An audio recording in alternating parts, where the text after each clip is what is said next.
Ladies and gentlemen, welcome back to Gaming with me, Tony Mo, and we're here today taking a quick look at the patch notes for the upcoming Monarch Reigns DLC. We've got some really juicy and substantial changes within these patch notes, guys. It's getting me even more excited for Monarch Reigns, while also disappointing me just a little bit. There's some changes I would have liked to see in here that I think the community as a whole have really been frustrated with, but that simply are not here. Nonetheless, most of the stuff here is really powerful, really good changes, and I'm definitely excited about it. So let's go through it. There's some other stuff in the patch notes, like details on the free content and bug fixes. We also get a quick mention again of what's going on with Crash Site, but I just want to focus on the big gameplay balancing stuff. So let's start with general Titan balance.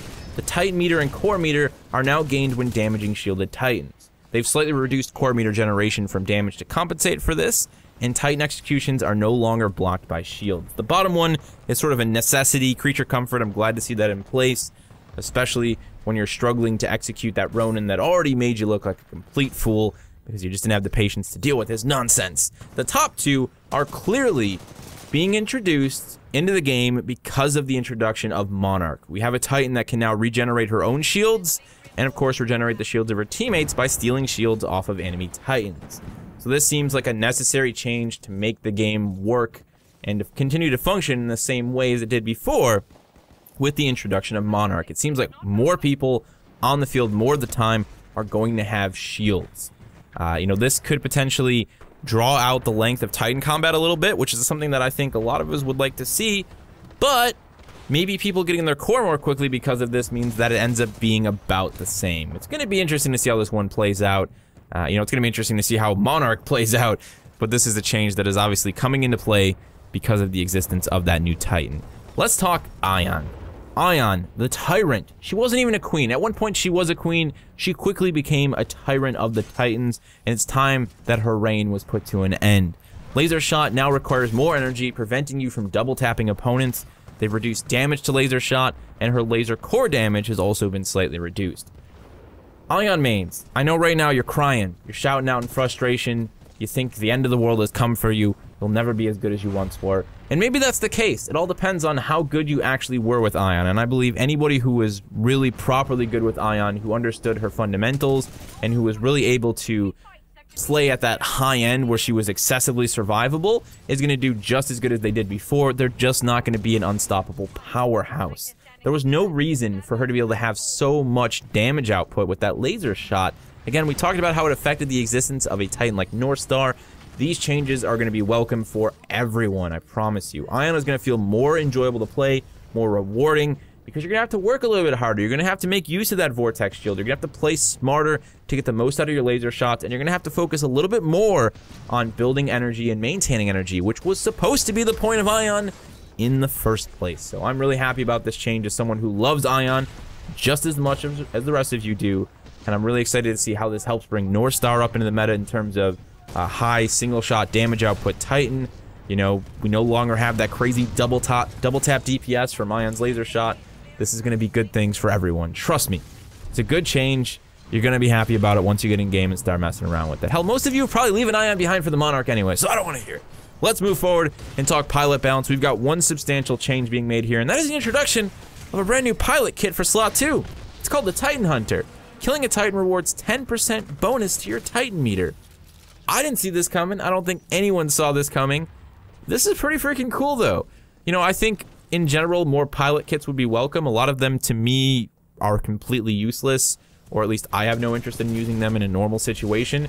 This is one that just says, pick me if you're playing any mode that has pilots and Titans, and be rewarded for actually hunting Titans.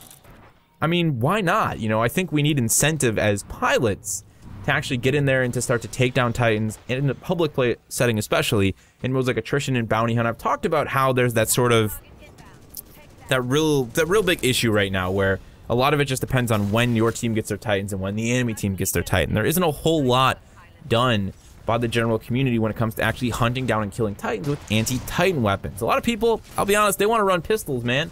And I think that's a different discussion for a different time about how Respawn changed you know, sidearms and secondary weapons in Titanfall 2, but I still think this is a bonus. I think we could see a lot more people actually out as a pilot taking care of enemy Titans, and maybe this will help affect the flow of modes that feature both Pilot and Titans in a positive way going forward. Now, we've got a whole lot of changes to Pilot weapons, and a lot of Pilot weapons on this list, starting with, hopefully, what is the return of the Volt. Near damage and amp damage for the Volt have been increased. That's amped near damage. So they're looking to make this an SMG, I guess. One of the issues with the Volt when it was first introduced into the game, like after launch, was that it had excessive accuracy, pinpoint precision at just about any range. And that was why we saw the first nerf and then the second nerf that kind of just drove it into oblivion. So hopefully this brings it back into the meta as a proper near damage SMG. Now, they've also added a small amount of view kick, probably to, again, reduce the ability to use this thing at long range. The flatline, damage and amp damage have been reduced to bring it in line with other assault rifles. Yes, please, that thing was out of control. People just flying around the map, hip-firing it in close quarters like it was an SMG, doing way too much damage with it.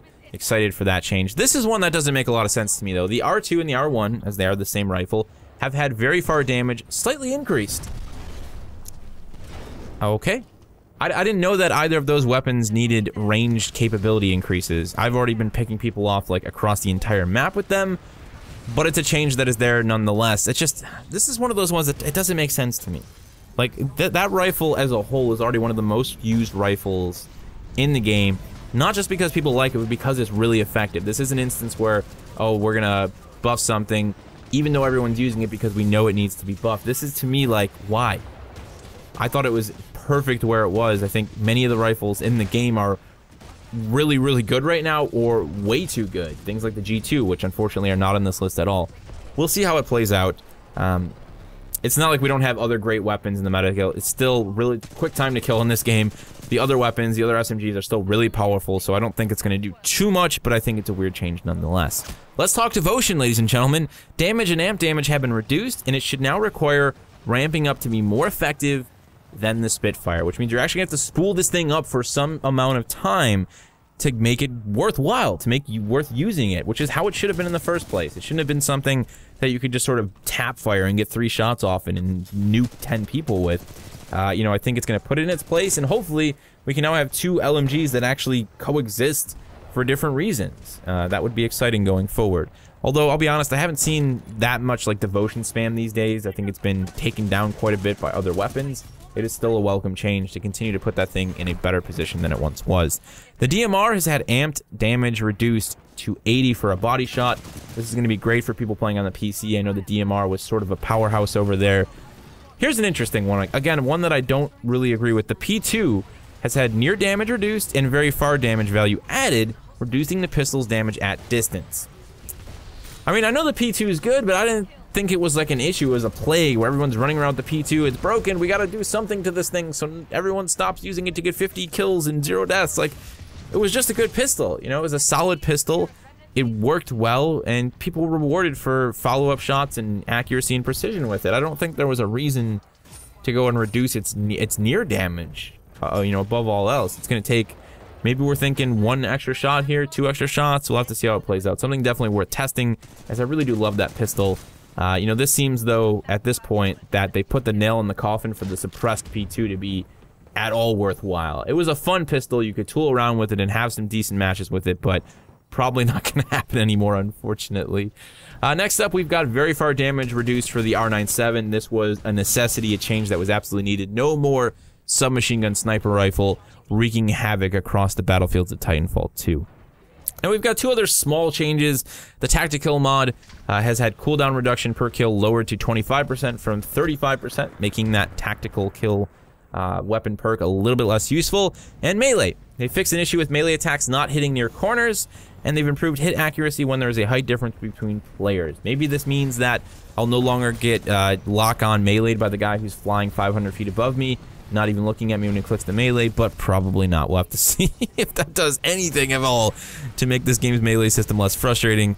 I think that that's a bigger issue that isn't going to be fixed with a couple small changes. But nonetheless, ladies and gentlemen, there you have it. These are the patch notes for the upcoming Monarch Reigns DLC. Of course, it's going to be exciting to see how it plays out in-game, and more importantly, a month from now, with the introduction of the Monarch, all these substantial changes, how the meta changes, hopefully this freshens things up. And I want to remind you guys that Respawn also mentioned with the original reveal of Monarch Reigns that they are working towards something quite more substantial when it comes to allowing us to test game balance changes in the future with the featured modes playlist. So I'm really excited to see when that comes into the game, what they do with it, and what it means for the future of balance and tweaks and refinements to the core gameplay, to the core meta with Titanfall 2 going forward. We need changes like this. You know, I see a lot of comments, people like, the game's dying because all of you guys want balance. They don't really say that. They usually say, because all of you guys want nerfs and buffs. No, I completely disagree. Right now, most of the stuff in the game is pretty quick time to kill. Most of the stuff works really well, but there are certain things that needed to be changed and modified. You know, the R97 is a very obvious one. Ion is a very obvious one. These are things that are going to help the game stay healthier. Saying that we should all just stand by and watch it all just crumble whatever way it decides to crumble is not how you keep a game alive. You know, there's a reason developers have test servers and they do excessive amounts of work and looking at the numbers and looking at the communities to keep their games as balanced as they possibly can. You know, they just let something run amok just because people, oh, don't touch it, just leave it. That's how a game dies out. Trust me. It's happened a million times before with a million other first-person shooters I've played. You've probably played them and been there as well. So these are good things. While I don't agree with all the changes, I think generally these are good things, and we need to just see how they play out as always. So feel free to share your thoughts, though. I'm interested to see what you think of the changes. If you're concerned about some of these things, if you're excited, let me know down in the comment section below. Thank you guys so much for watching. I'll see you Tuesday for Monarch Reigns. And as always, remember to play smart, remember to play to challenge yourself, but most importantly, remember to play for fun.